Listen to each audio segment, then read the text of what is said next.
చాలామంది నాకు తెలియదు అనుకుంటారు ఎవరెవరు జూమ్ మీటింగ్లు పెట్టుకున్నారో. పొగుడుతూ ఉన్న నాకు షాకింగ్, ఇంత కుట్ర జరగాలన్నా నా మీద. నేను అన్న పదానికి, ఆ 2 పదాలకి, నేను ఆవేశంలో మాట్లాడిన దానికి నాకు బాగా కావాల్సిన వాళ్ళు కూడా ఇంత కుట్ర చేయాలన్నా నా మీద. నేను మేడం గారు, ఆవిడ ఇది ఒక ప్రభుత్వం యొక్క సంస్థ. వ్యవస్థలను గౌరవించకపోతే సమాజం తప్పుడు దారిలో పడుతుంది, అన్రెస్ట్ ఏర్పడుతుంది. ఆవిడ చాలా హుందాగా, చాలా గౌరవంగా ఈ వ్యవస్థను నడిపిస్తూ ఉన్నారు. ఒక బిడ్డకు చెప్పినట్టు చెప్పారు, ఇది ఇలా తప్పు.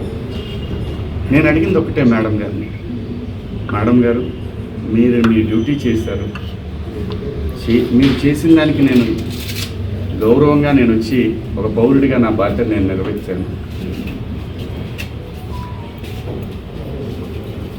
ఇక్కడ ఇందాక నేను మాట్లాడిన నా కుట్ర విషయం వేరే, మేడం గారి సందర్భంలో జరిగింది వేరే.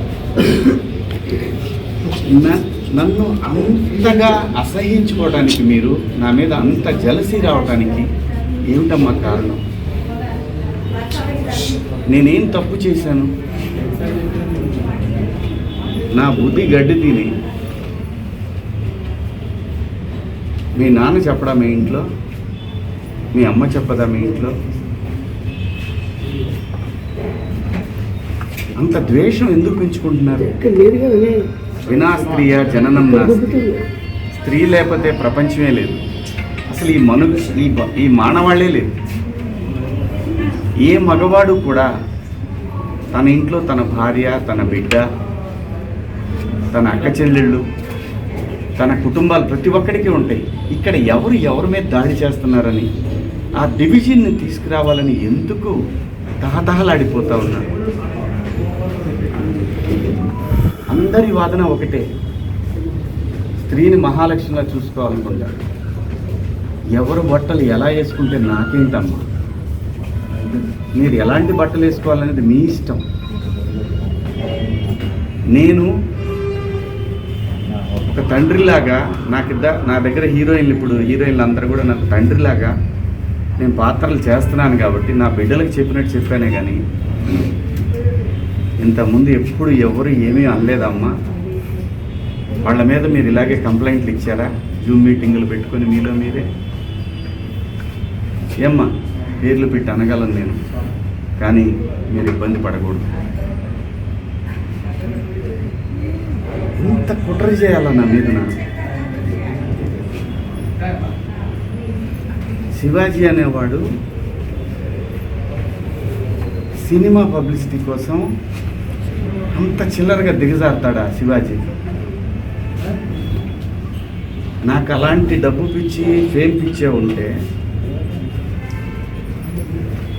రాజకీయాల్లో నేను ఎక్కడో ఉండేవాడిని.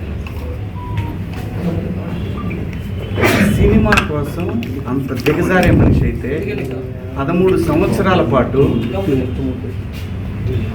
సినిమాకి దూరంగా జనం కోసం నిలబడేవాడినా. నాకు అనుకూలంగా ఉన్న గవర్నమెంట్లు వచ్చినా కూడా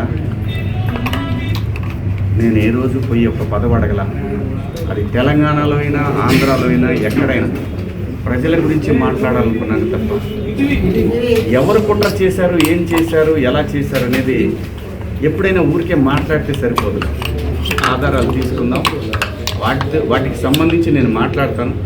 ధైర్యం ఉంటే నేను తప్పు చేశాను, శివాజీ దుర్మార్గుడు అని మీరు ప్రూవ్ చేయాలనుకుంటే మీకు వ్యవస్థలన్నీ తలుపులు తెరిచి ఉన్నాయి, రండి. కానీ దయచేసి నేను ఒకటే చెప్తున్నాను, ప్రపంచ వేదికల మీద ఒక 10 దేశాలు, ఒక 180 దేశాల ప్రజలు నిలబెట్టి, ఆడవాళ్ళని నిలబెట్టి, రిప్రజెంటేటివ్స్ అంటే ఒక శారీ కట్టుకున్న అమ్మాయిని మీరు ఇండియన్ కదా అని అడుగుతారు. అది దేశ పునాదులు. అంత మాత్రం చేత మీరు రోజు చీరలే కట్టుకొని చీరలే ఇచ్చేసి ఏ మూర్ఖుడు